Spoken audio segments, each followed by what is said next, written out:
Intensitas curah hujan yang tinggi disertai dengan angin kencang melanda beberapa wilayah di Kalimantan Barat yang terdampak cuaca ekstrim.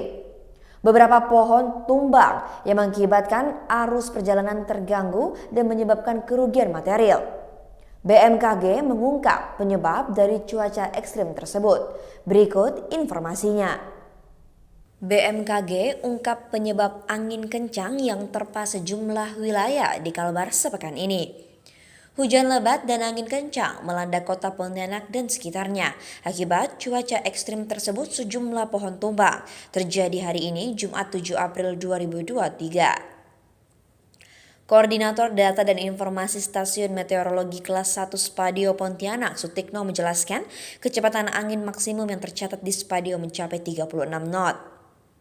Ia juga menjelaskan penyebab terjadinya angin kencang yang kerap kali terjadi di kota Pontianak dan sekitarnya belum lama ini karena adanya pertemuan angin atau konvergensi. Ia juga mengungkapkan kondisi ini terjadi karena adanya peralihan cuaca dari cuaca penghujan menuju kepada cuaca yang panas. Akibat angin kencang, pohon besar di Jalan Purnama Pontianak tumbang dan menimpa satu mobil. Jumat 7 April 2023 siang. Akibat tertimpa pohon, bagian atas dan kap mobil berwarna kuning serta bernomor polisi KB1785WS itu penyok. Selain menimpa mobil, pohon yang tumbang ke arah tengah jalan itu juga menimpa tiang listrik dan membuat satu tiang listrik di lokasi tersebut ikut tumbang yang membuat listrik di lokasi mati. Akibat pohon tumbang itu, arus lalu lintas di Jalan Purnama sempat terganggu.